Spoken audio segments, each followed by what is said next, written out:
राज ऋषि ठाकुर साहब देवी सिंह जी महार साहब को श्रद्धा सुमन अर्पित करने आए हैं, उन सबको सादर जय रघुनाथ जी की अर्ज करता हूं। पांडाल में विराजमान छत्राणियों को भी मैं झुककर प्रणाम करता हूं। मंच पर विराजमान राज ऋषि राव राजेंद्र सिंह जी, आदरणीय डॉक्टर लक्ष्मण सिंह जी राठौड़ साहब और मेरे बहुत ही गहरे मित्र ठाकुर पूरण सिंह जी, आप सबको भी मैं प्रणाम करता हूं। मंच के सामने मंच से भी ज्यादा आदरणीय, क्योंकि मंच सजता ही इन लोगों से है, मेरे छोटे भाई प्रताप कालवी जी, भाई कर्नल केसरी सिंह जी सहित अन्य सबको भी मैं सादर प्रणाम और अभिवादन करता हूं। देवी सिंह महार ये एक नाम है जिसने हमको छात्र पथ पर वैसे ही चलने सिखाया जैसे कि सृष्टि के आरंभ में नारायण ने सूर्य को सिखाया। अरे ये सूर्य, ये हाथ का घोड़ा, ये वाला सूर्य सूर्य नहीं है, ये नाम है मेरे पूर्वज महाराज सूर्यदेव के नाम पर।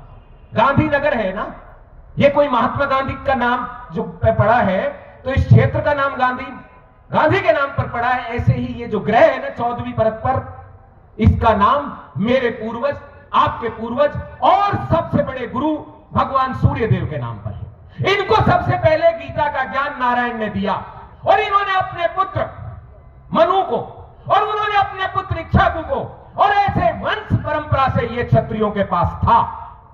इस क्षत्रिय शब्द के लिए गीता में राजऋषि शब्द का प्रयोग किया गया है अध्याय 4 में। राजऋषि शब्द कई बार सुना होगा। राजऋषि का अर्थ होता है राजऋषि, रजोगुण से। रजोगुण का मतलब होता है काम्यानाम कर्म करना, अर्थात ऐसा कर्म करना जिसका परिणाम मिले, और राजा ऐसा कर्म करता है जिसका परिणाम मिलता है और उस देश की जनता को फायदा होता है। और ऋषि का मतलब होता है रचेता, इसलिए राजऋषि शब्द का अर्थ होता है क्षत्रिय। इस शब्द पर कई बार चर्चा होती है। कोई समझता है बाबा जियों को राजऋषि कहेंगे, नहीं, आज तक किसी भी बाबा जी को कभी राजऋषि नहीं कहा गया। लोग सीधे विश्वामित्र पे पहुंच जाते हैं। अरे विश्वामित्र को राजऋषि जब कहा गया था जब वो राज करते थे। हर क्षत्रिय राजऋषि है। महाराज दशरथ के लिए भी राजऋषि शब्द का प्रयोग है, धर्मराज युधिष्ठिर के लिए, अर्जुन के लिए और सभी के लिए राजऋषि प्रयोग है। और ये राजऋषि शब्द को चरितार्थ किया है राजऋषि ठाकुर साहब देवी सिंह जी महार ने, और आप सबको भी राजऋषि शब्द दिया है। उन्होंने दिया है कि नहीं दिया, बताओ आप सबको इतना पवित्र शब्द का दोबारा बोध कराना, जिसको आप राजऋषि को राजश्री लिखने लग गए थे, पत्र लिखते थे, सिद्ध श्री योग लिखी ठिकाना बसेठ से, ठाकुर साहब सुजान सिंह जी की ओर से राजश्री, ठाकुर साहब गोपाल सिंह जी पीलवा, वो राजश्री नहीं राजऋषि शब्द है, और उसको फिर से राजऋषि पर आप आइए। आज हम यहां श्रद्धांजलि यदि देने आए हैं तो एक संकल्प लेना पड़ेगा, जैसे कि आदरणीय सुरेंद्र सिंह जी रौत साहब ने कहा कि महार साहब द्वारा जलाई गई इस ज्वाला को और उन द्वारा बताई गई हमारी भूलों को हम विस्मृत नहीं होने देंगे।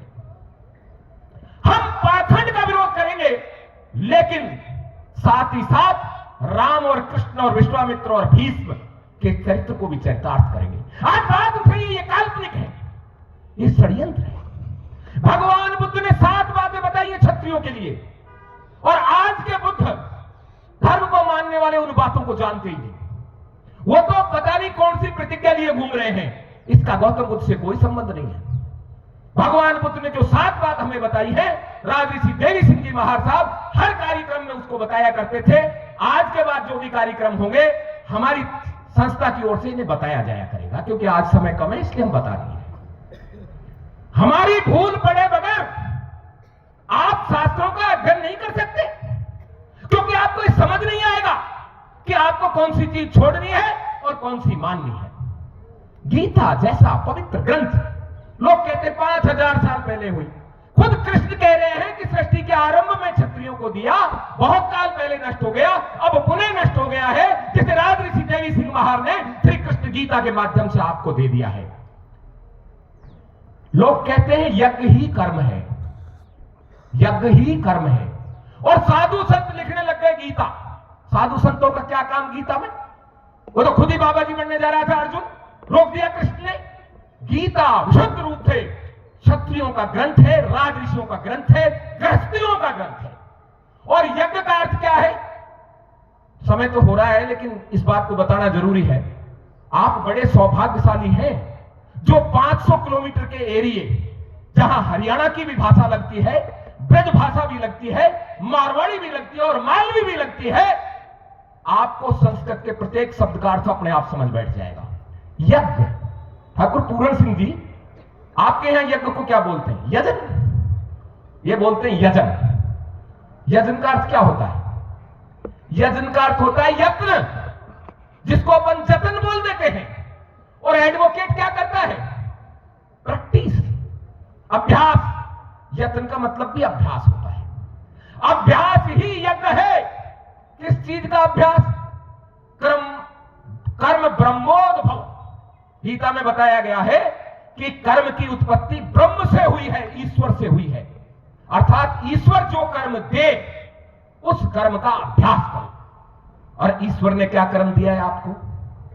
सहजम कर्म कौन्ते सदोषमपि न त्यजेत् सर्वारंभ ही दोषेन धूमेन अग्निर आवृता।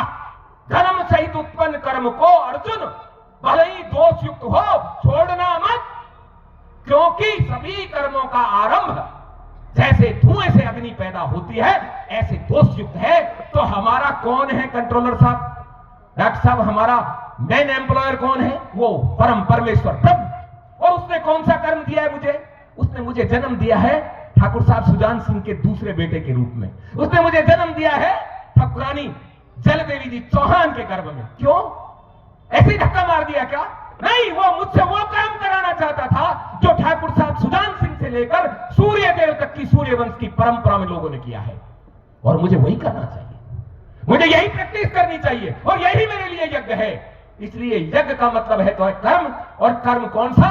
ब्रह्मोद्भव, जो ब्रह्म द्वारा उत्पन्न हो, जो ईश्वर ने आपको दिया हो, जिसे नियत कर्म कहते हैं, जिसे निर्धारित कर्म कहते हैं, जिसे स्वधर्म कहते हैं। श्रेया नाम स्वधर्मो विगुणे पर धर्मात्सव अनुष्ठिता स्वधर्मे विघ्नम से पर धर्मो भयावे। एक बात बताइए, राम अधार्मिक थे क्या? कृष्ण अधार्मिक थे क्या? वो यज्ञ करते थे। कौन सा? तिल और जौ छिड़कने वाला? नहीं, मैं बताता हूं। राम धनुष से यज्ञ करते थे, ठक ठक ठक बाण चलते थे और असुर मारे जाते थे। रावण मारा गया, ताड़िका, सुबाहु, मारी, सब मारे गए। कृष्ण भी यज्ञ करते थे, वो सुदर्शन चक्र से करते थे, उनसे भी मारे गए। और हम भी यज्ञ करेंगे जो हमारे पूर्वज करते आए हैं। आज कसम खाओ, महाराज साहब को साक्षी मानकर वे बात कहो कि हम यज्ञ करेंगे, लेकिन कौन सा? ब्रह्मोद्भव कर्म, जो भगवान ने हमको जन्म दिया है, जिस रूप में जन्म दिया है, छात्र धर्म की